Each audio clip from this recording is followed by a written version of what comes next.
Bonjour à tous, très heureuse de vous retrouver. Réunis au sein de l'ONG Akendewa, de jeunes bénévoles ivoiriens utilisent les réseaux sociaux pour sensibiliser aux fins d'élections apaisées. On les appelle les brigadiers d'éthique, nous les avons suivis.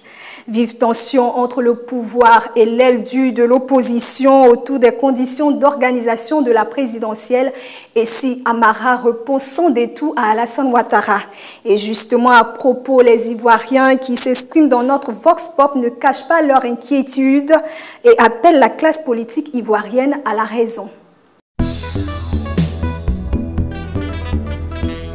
Depuis jeudi a pris fin la série des visites médicales des 33 candidats déclarés à la présidentielle. Le candidat Essi Amara, vendredi, a révélé, je cite, les anomalies du processus électoral.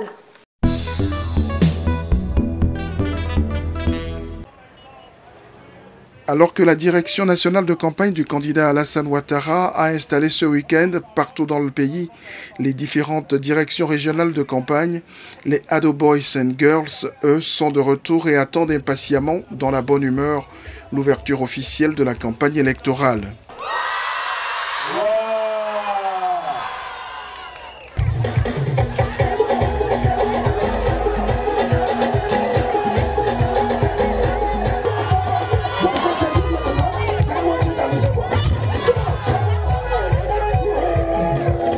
On retient que la campagne c'est une fête, nous allons fêter avec les jeunes gens, nous allons accompagner notre candidat qui est le président Alassane Ouattara, nous allons l'accompagner à la victoire sûrement. Je vous remercie pour votre attention. Amara Essi, candidat indépendant à la présidentielle, n'avait pas vendredi dernier le cœur à la fête. Le processus électoral tel qu'il est engagé m'amène à constater plusieurs anomalies qui sont porteuses de risques pour notre pays. Face à la presse et prenant à témoin ses sympathisants, il a émis entre autres fermement une exigence. Bon, l'article 35, comme je vous dis, je ne rentre pas sur les détails. J'ai dit que la Constitution doit s'appliquer totalement. Tous les articles de la Constitution doivent être appliqués. Le 10 septembre au plus tard, les Ivoiriens devraient connaître la liste définitive des candidats retenus par le Conseil constitutionnel pour cette présidentielle à venir. En attendant, les 33 candidats déclarés ont tous passé leurs examens médicaux.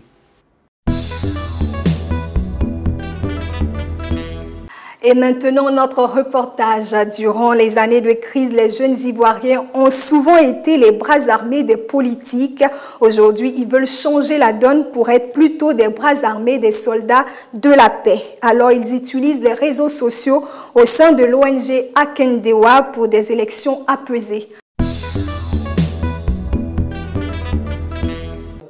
L'ambiance ici est studieuse, mais tout aussi détendue. Les brigadiers d'éthique d'Akendewa n'ont pour toute arme que leurs tablettes, leurs smartphones ou leurs ordinateurs pour propager des messages de paix aux fins d'élections sans violence. Leurs munitions, ce sont leurs méninges et leur bon sens. Et ce matin, ils réfléchissent à de nouveaux slogans de sensibilisation pour inonder les réseaux sociaux.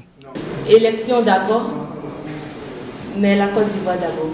Aimer, expérimenter, annoncer, témoigner la paix en Côte d'Ivoire. Faisons en sorte que cette année, les élections n'approchent pas par ces arrières. Ici, les jeunes additionnent leurs talents qu'ils mettent au service de la paix. Ils sont une cinquantaine, 25 hommes pour autant de femmes. Leur théâtre des opérations, ce sont les réseaux sociaux. Mais au-delà, c'est une nouvelle conscience qui naît. Ce qui se passe ici démontre que la jeunesse africaine a beaucoup de choses à donner. Il faut juste qu'on lui donne l'opportunité de s'exprimer. Le fait d'avoir été rabaissé pendant toutes ces années a donné l'impression à certaines personnes que le problème était la jeunesse. Nous, ici à Akendewa, et avec nos partenaires, nous pensons que la solution, c'est la jeunesse. Ces jeunes bénévoles, pour la plupart, sont en quête d'emploi. Et leur engagement est surtout porté par un élan patriotique, doublé d'un souci d'exemplarité. Étant donné que nous sommes citoyens, nous sommes la jeunesse, nous sommes amenés à pouvoir promouvoir la paix et si nous ne le faisons pas, qui le fera pour nous? Les jeunes ont été souvent utilisés pour pouvoir porter des actes de violence. Donc aujourd'hui, nous prenons, au lieu de prendre la calage, la machette, nous utilisons notre réflexion, nous utilisons l'Internet, nous utilisons notre stylo, notre pensée pour pouvoir véhiculer des messages de paix. Le projet est accompagné par le NDI qui fédère et stimule ici toutes les énergies pour des élections transparentes et apaisées. On a rassemblé 14 ONG, dont Akendewa, qui est la seule ONG dans le domaine d'éthique. Et nous faisons des actions pour renforcer cette société civile-là pour la contribution dans les élections. Et donc, nous avons initié le projet pour sensibiliser à travers les réseaux sociaux sur un climat électoral apaisé. Et comme l'a si bien dit le philosophe, il dépendra toujours de nous que le présent délivre ses promesses d'avenir. Entre les exigences de recomposition de la CEI formulées par l'opposition, le refus du président sortant d'y accéder et les dispositions légales en vigueur, il faut redouter un blocage politique à l'approche de la présidentielle. Mais les opposants ne s'y prennent-ils pas un peu trop tard? Voici l'analyse de Jean Jaurès Tabi. Bien qu'ayant des arguments légitimes, l'opposition s'y prend peut-être un peu trop tard dans sa volonté de modifier les conditions d'organisation de la présidentielle. En effet, depuis son éviction du pouvoir, le FPI qui incarne l'opposition radicale s'est miré derrière un boycott permanent exprimé par son absence lors des dernières élections générales. Les opposants radicaux d'aujourd'hui ont ainsi contribué passivement à la mise en place d'une commission électorale qu'ils jugent favorable au pouvoir. Peuvent-ils ignorer les conséquences de ce boycott en exigeant la refonte de la commission électorale à moins de 2 mois de la présidentielle? Quant aux autres leaders de la CNC, n'ont-ils pas fait de la recomposition de la CEI leur cheval de bataille seulement après la création de cette coalition?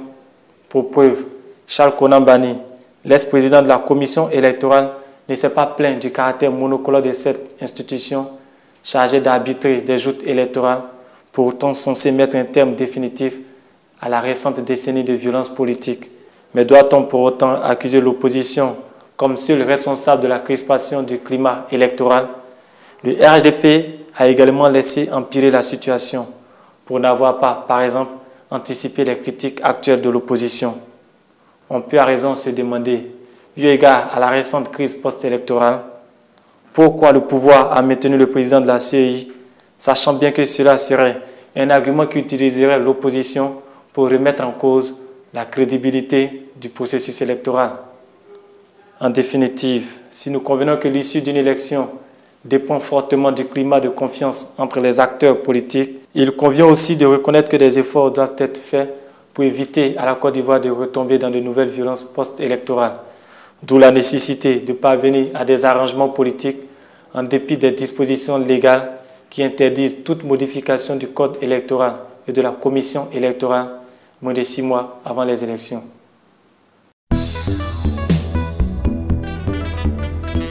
Et si Amara, candidat indépendant à la présidentielle, et Bruno Nabagné-Koné, porte-parole du gouvernement, anime notre duel à distance. Le thème « Pourquoi Alassane Ouattara devrait-il recevoir ou non l'aile due de l'opposition qui exige une refonte de la CEI avant la présidentielle ?» Propos recueillis et rassemblés par Landry Flan. Le chef de l'État a toujours été très ouvert par rapport à l'opposition. Je vous l'indiquais tout à l'heure, les occasions de main tendue sont nombreuses. Le chef de l'État lui-même fait cette annonce-là. Mais il faut en face que la main qui est tendue soit attrapée avec la même bonne volonté. Il se trouve qu'en face, malheureusement, ce que nous entendons, c'est des menaces, c'est des ultimatums, c'est des injonctions au chef de l'État.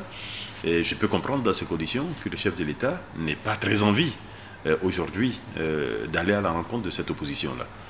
Si l'opposition se met dans un mode de fonctionnement républicain, qu'elle a un langage qui est apaisant, un langage qui est positif, qu'elle vient avec des propositions qui peuvent faire avancer la Côte d'Ivoire, qui peuvent faire avancer le processus électoral dans lequel nous sommes, il n'y a absolument aucune raison que le chef de l'État ne l'entende pas.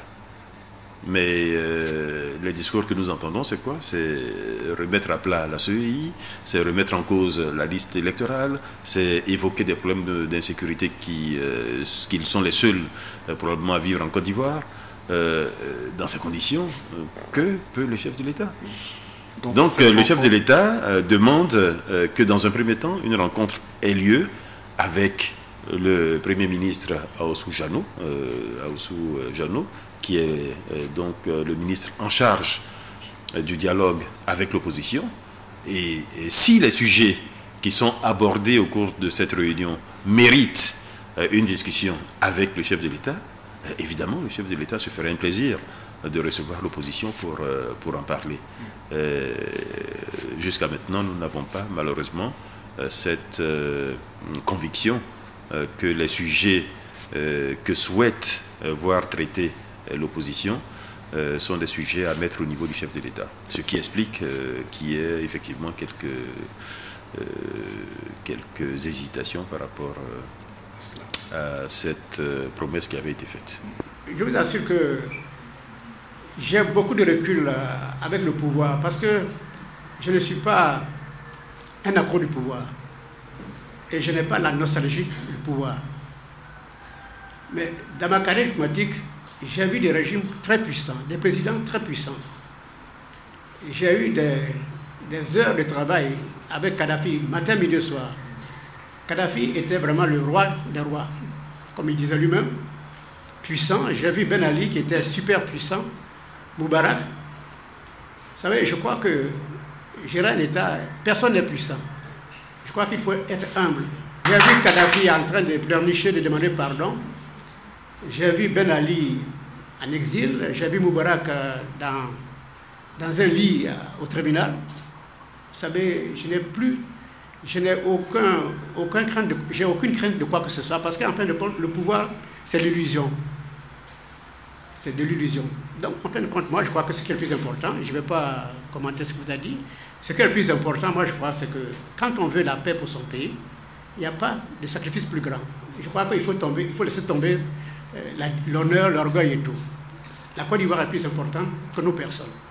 Ça, c'est ma conviction. Il faut qu'on ait une ambition pour notre pays, non pas une ambition de pouvoir. L'ambition de pouvoir, ça ouvre la porte à tout. Et l'ambition pour son pays, c'est très important.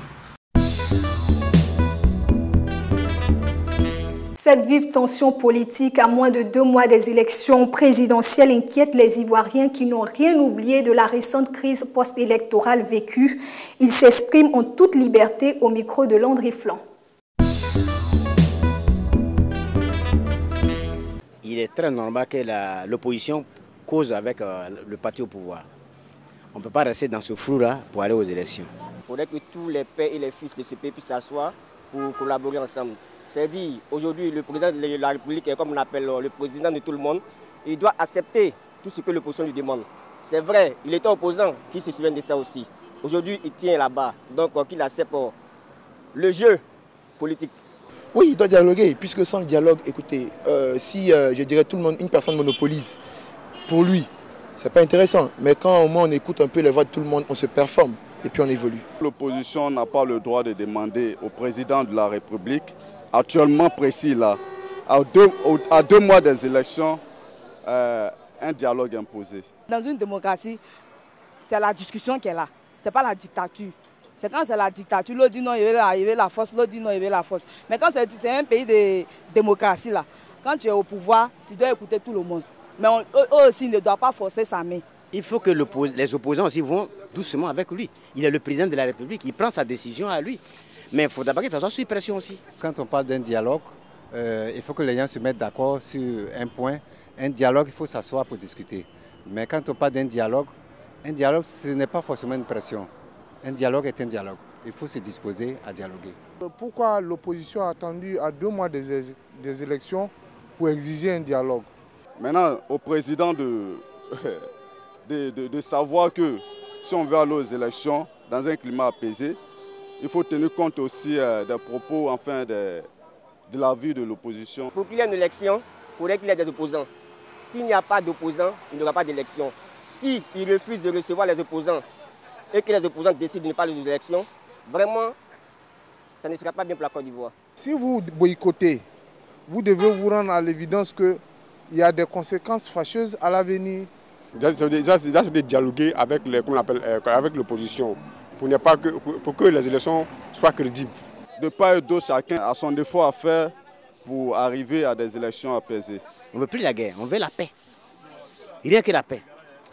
100 ans de paix comme Houphouët-Boigny a fait.